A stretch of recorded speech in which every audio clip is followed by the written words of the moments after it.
Why are you gonna make me throw my mug at you? Why would you? Get MDR to its numbers. Okay. Hey guys, Pete here. Today I'll be talking about Severance Episode 3. It's got egg drop challenges, speculation about muscle shows, and a trip to the Perpetuity Wing, which according to the map is near the Coil of Doom. I'm 99% sure there was no coup, but couldn't be sure about anything else that's happening in the basement of Lumon Industries. Just a quick warning that there will be spoilers if you haven't watched Episode 3 in perpetuity yet. And with that out of the way, let's get into it.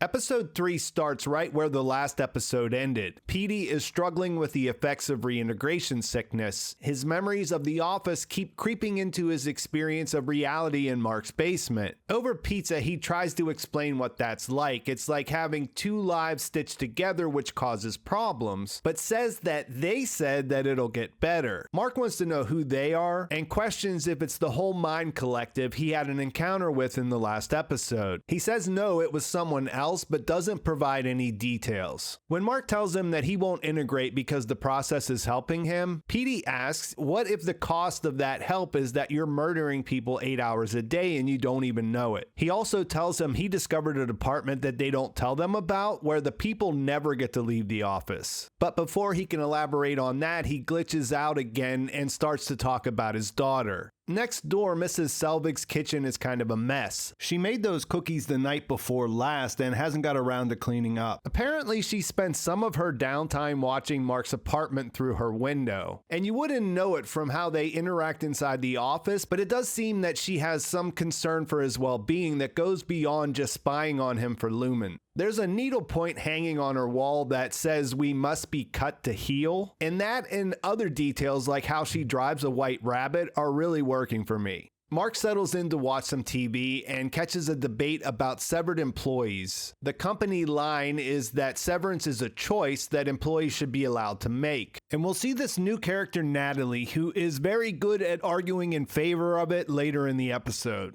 The next morning, we get reminded about how messed up it actually is. Mark says that he won't be reintegrating because it helps him deal with his wife's death. And in response to this, Petey reveals that Mark used to come into the office with red eyes so often that they had a joke about him having an elevator allergy. He was crying in his car in the first episode, and that almost makes it seem like it's part of his pre-work routine. He's climbing the corporate ladder though, and on his first day of reading the announcements, rather than interrupting them with his gas halving, he has to break it to Helly that her Outie denied her resignation request. Back at his place, Rickon stops by to drop off his new book, which is intercepted by Harmony. Then she sneaks into the house. Petey does hear her come in, so he's able to hide initially, but when she gets a call, he starts to freak out and leaves. Before she goes, she gets into the box that's filled with his wife's crafts, and takes the candle we saw him look at whenever he was in there before. Also, Petey starts looking at the map, and that leads him to wander away from the safety of Mark's house. Back at the office, Helly is still trying to get a message to her Outie, and she comes up with what seem to be fairly ingenious ideas. Breaking the writing up on both of her arms, and swallowing the note inside a makeshift capsule. What really stands out here is that Mark not only picks up on what she's doing, but instantly has a negative consequence at the ready in his effort to talk her out of it. Where we are, it's a little hard to wrap your head around how the code detector might actually do the things they say it does. But what does it mean that these methods have already been attempted? The mention of bad soap and Milchek having to know what end to try to extract the capsule from hint that most people try to resist being severed in the same ways. It's possible he's just making things up to scare her, but I find these little details to be some of the most fascinating things that we learned in this episode. Irv believes what Helly needs is a deeper meaning and suggests they go to the Perpetuity Wing. On the way there, they run into optics and design for one of the funniest scenes of the series so far. Really, this whole trip out of the office was super entertaining. The tribal nature of the groups, Dylan's antagonism that Felicia gives right back, the chemistry between Irv and Burt, it's all working here. I laughed out loud at pretty much everything Dylan said on this excursion. While they're out, Natalie from the TV debate does come in to see harmony. We get another one of these awkward encounters where the board silently listens while they wait for the person to go first. She tries to bring up that there may have been some signs of reintegration before he left, but they quickly shut her down. And then we also get the idea that there is some concern that the department might not make their numbers. The Perpetuity Wing is about as spooky as you would imagine, but is also somewhat believable at the same time. You've got wax figures of all 8 CEOs from the 150-year plus history, and a complete replica of the founder Keir Egan's home. As much as Irv is enthralled by the history of it all, it doesn't work for Helly, and she uses the opportunity to make another escape attempt. This time, when she runs into a locked door, she smashes out the window with a fire extinguisher. That sets off alarms, and what I think she's trying to do here is get her head past the sensor so her Outie will see the note in real time. Mark pulls her back in though, and this time he has to let Mr. Grainer take her to the break room.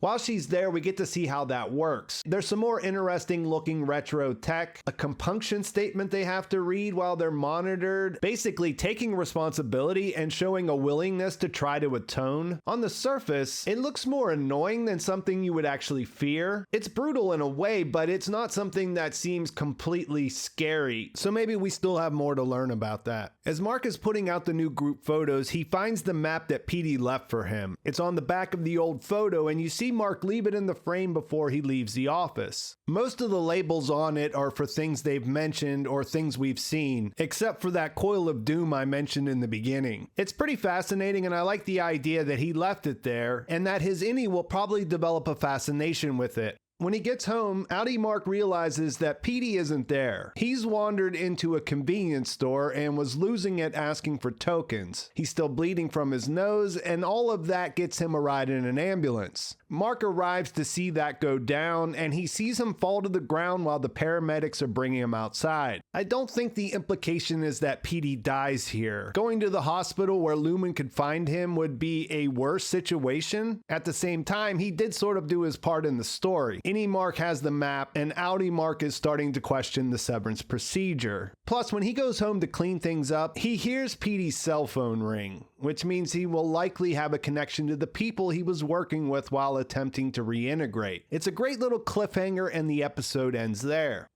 I feel like this was a nice shifting of gears. The first 2 episodes kept things really uneasy and almost intense, and I'm not sure I would want that for 9 episodes straight. I mentioned it in my first video, but I wanted to point it out again, how having us see that Helly's Outie is all for taking the job makes her any character so useful to kind of understand how things work. We see that even when he's presented with evidence that things might not be so great in the basement, Mark still chooses to work there as a severed employee. There's nothing to indicate that Outie Helly would be any different. The people who would elect to have this procedure are so ripe for exploitation from Lumon. Everything about it works in the corporation's favor, but there's also a subset of employees who they could dupe into thinking it's what they really want, and that desire makes them complicit. They become active participants, which is a bit more interesting than a story that's just about a corporation screwing over its workers.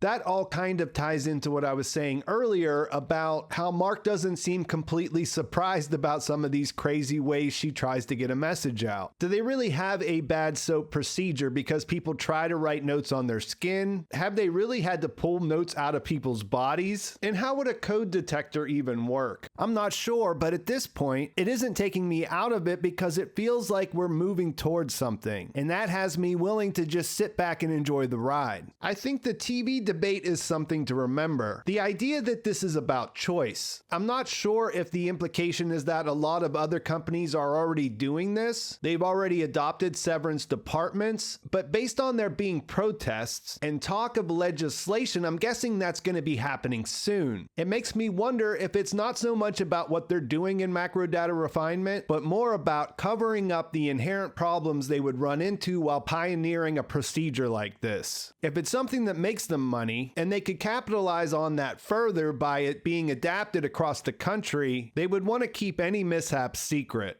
When it wants to be funny, it's funny. And I gotta say that I think Dylan is my favorite character, which is crazy when you think about what a stacked cast this is. Zach Cherry is doing an outstanding job here, where almost everything he says is completely memorable. The inner office relationships manage to hit that spot between "this is absurd" and "oh yeah, this resembles every office job I've ever worked." Irv definitely goes to the bosses behind his colleagues' backs all the time. This is pointed out by the mention of waffle parties and sticky notes in the announcements, and it's so funny that there are only 4 of them, so everyone knows where this is coming from. I like that we got to see more from the employees who aren't severed. The whole mug throwing incident was fantastic, and then that came full circle when she had to have her meeting with the board. I am wondering why she took Mark's wife's candle, and I guess they were reading Rickon's book to screen it before giving it back to him. I'm definitely looking forward to seeing some more interactions between the other departments,